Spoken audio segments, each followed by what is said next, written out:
तेजस्वी प्रसाद यादव के ऊपर एफआईआर से सियासत गर्म, विपक्ष ने एनडीए की उड़ा दी नींद।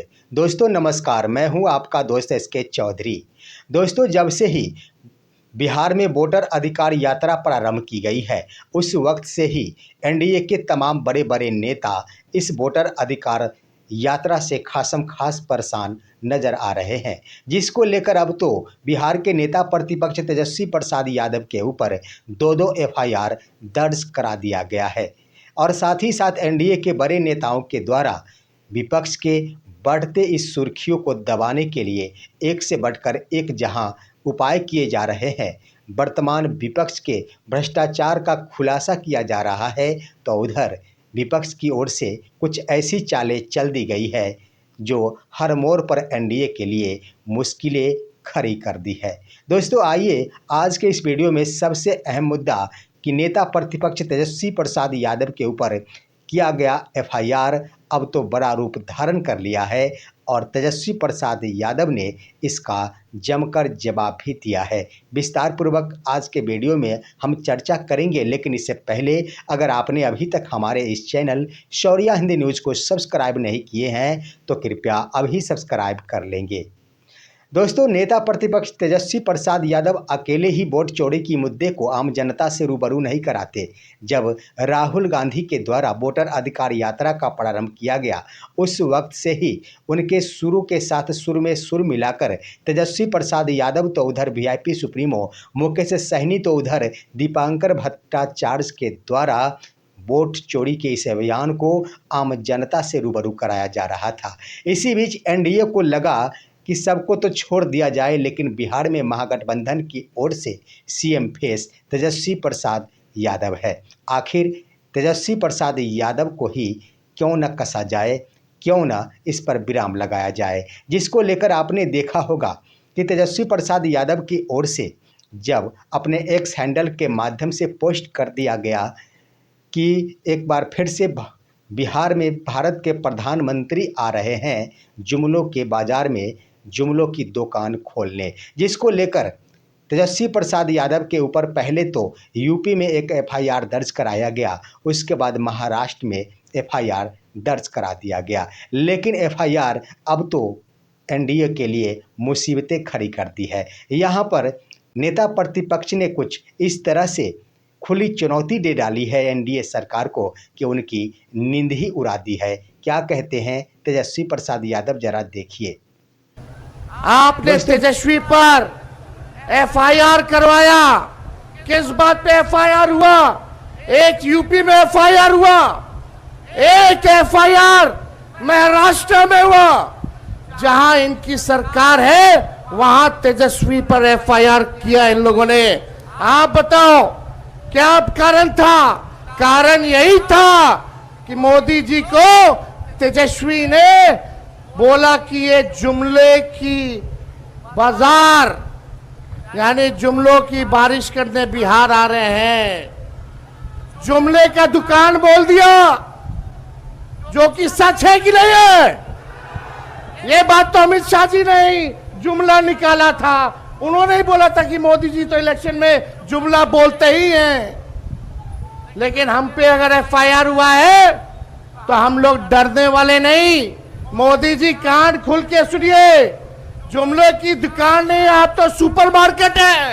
लेकिन आपको तो हम लोग ये भी कह रहे हैं कि वोट चोर, वोट चोर, वोट चोर। अरे हिम्मत है तो हर देश के हर थाने में तेजस्वी पर मुकदमा करो। तेजस्वी बिहार का लड़का है, डरने वाला नहीं है। एक बिहारी सब पर भारी। बातें यहीं पर समाप्त नहीं होती है। जब प्रधानमंत्री नरेंद्र मोदी के द्वारा बिहार के गया जिले में प्रवेश कर सभा को संबोधित किया जाता है, उस वक्त जमकर निशाना साधा जाता है लालू प्रसाद यादव और तेजस्वी प्रसाद यादव के पूरे परिवार के ऊपर। बस यही आरोप लगाया जाता है कि एक वो व्यक्ति है जो कि भ्रष्टाचार के आरोप में सजा याफ्ता है, तो कोई नौकरी के बदले ज़मीन के मामले में कोर्ट का चक्कर लगा रहा है। यानी सीधा सीधा कहा जा रहा था तेजस्वी प्रसाद यादव के लिए। तो उधर प्रधानमंत्री नरेंद्र मोदी के समर्थन में उतर गए कैबिनेट मंत्री ललन सिंह, और ललन सिंह के द्वारा अपने एक्स हैंडल के माध्यम से पोस्ट कर दिया गया एक पुरानी तस्वीर लालू प्रसाद यादव का, जो हाथी पर सवार होकर जेल से निकले थे। दोस्तों, यहाँ पर भी विपक्ष ने एक बार फिर से ललन सिंह को बड़ी चुनौती दे डाली और उनके उस मुद्दे को, उन बातों को आम जनता के बीच परोस कर रख दिया, जिसमें ललन सिंह के द्वारा लालू प्रसाद यादव के जंगल राज का खुलकर समर्थन और लालू प्रसाद यादव की बड़ाई ही बड़ाई की जा रही थी। जरा देखिए इस वीडियो में। लालू प्रसाद जंगल राज के प्रतीक नहीं है, बिहार में सामाजिक न्याय की लड़ाई के सूत्रधार के प्रतीक के रूप में है। आपको क्या मालूम है? आपको क्या पता है? आप कुछ नहीं जानते हैं, इतिहास नहीं जानते हैं, राजनीति का भूगोल नहीं जानते। दोस्तों, यहीं पर बातें समाप्त नहीं हो जाती है, बातें और भी आती है। जब आपने देखा होगा कि संसद में एक बिल पेश किया गया था, उस वक्त अमित शाह के द्वारा ऐसा बिल लाया गया जिसके आधार पर देश के विपक्ष के किसी भी राज्य के मुख्यमंत्री को उनके पद से हटाया जा सकता है। वह कानून, ऐसा काला कानून लाया गया जिसके अंतर्गत यह प्रावधान किया गया कि अगर किसी के ऊपर कोई आरोप लगाया जाता है, कोई आरोप लगता है और कोई भी मंत्री शब्द जुड़े नेता हो, वो अगर 30 दिनों तक पुलिस के कब्जे में रहते हैं तो उन्हें त्यागपत्र देना अनिवार्य हो जाएगा। यहाँ पर अमित शाह के द्वारा बड़ी चालें चल दी गई थी। ये भी मुद्दा जुड़ा हुआ था खास तौर पर तेजस्वी प्रसाद यादव से ही, क्योंकि उनकी बढ़ती लोकप्रियता यह स्पष्ट कर दिया है कि बिहार में महागठबंधन की सरकार बनेगी और मुख्यमंत्री के रूप में तेजस्वी प्रसाद यादव की ही ताजपोशी होगी। वहाँ पर जब उस बिल को अमित शाह के द्वारा पेश किया गया, उस पर भी विपक्ष की ओर से तेजस्वी प्रसाद यादव ने एक ऐसी बातों को उजागर किया जिससे यह स्पष्ट हो गया कि नीतीश कुमार तो अचेतावस्था में है ही, एनडीए के बड़े बड़े नेता भी अचेतावस्था में पहुंच गए हैं, जिसमें अमित शाह भी शामिल हो गए हैं। उनके उस बयान को आम जनता के बीच परोस कर रख दिया गया, जिसके अंतर्गत अमित शाह वर्ष 2003 के बाद 2060 की बातें करते हैं, 2070 की बातें करते हैं। जरा देखिए इस वीडियो में। अभी जो SIR हो रहा है वो 2003 में भी हुआ है, 2061 में भी हुआ था, 2070 में भी हुआ था।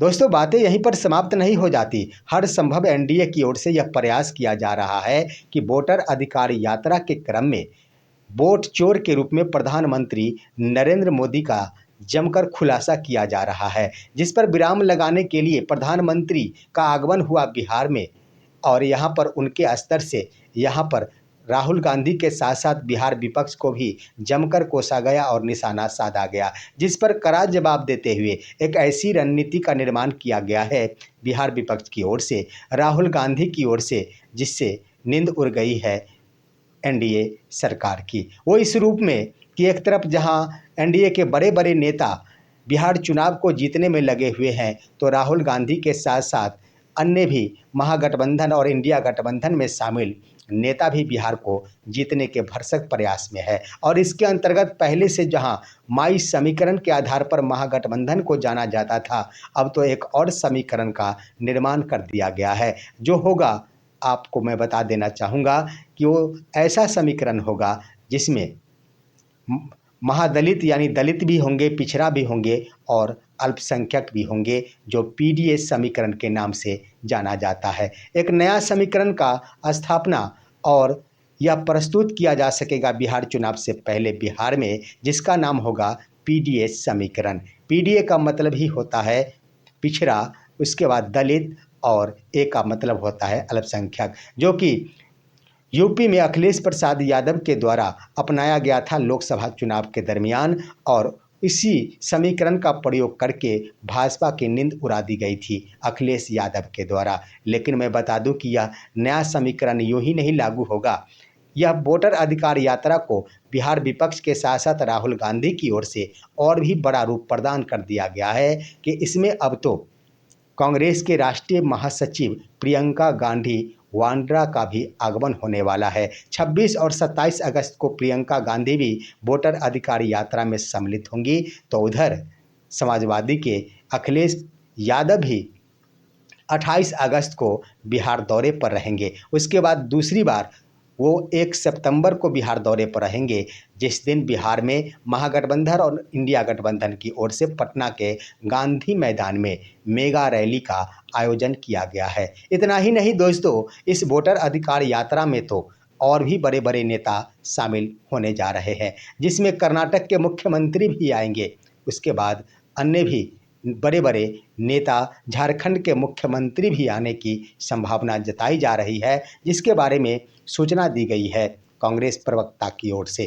दोस्तों, इस तरह से कह दिया जाए तो हर संभव, जहां एक तरफ एनडीए सरकार की ओर से चुनौती पेश की जा रही है और वोटर अधिकार यात्रा को दबाने की कोशिश की जा रही है, बिहार को जीतने की कोशिश की जा रही है, वहीं पर इंडिया गठबंधन और महागठबंधन के और ख़ास तौर पर यहाँ पर कांग्रेस के, ये आपको बता देना चाहेंगे, जिन्हें पहले कभी पप्पू कहा जाता था, अब तो वास्तव में लोग कहने लगे हैं पप्पू। अब राहुल गांधी अब पप्पू नहीं, अब तो वो पिता बन गए हैं। राहुल गांधी के द्वारा ऐसी रणनीति का निर्माण किया जा रहा है जिसके आधार पर हर संभव बिहार जीत लेने की कोशिश की जा रही है। देखना है आखिर एनडीए की जीत होती है या फिर महागठबंधन और इंडिया गठबंधन भारी पड़ जाता है। दोस्तों, आज तक की यह खबर यहीं तक, फिर मिलेंगे आपसे अगले वीडियो में, तब तक के लिए नमस्कार।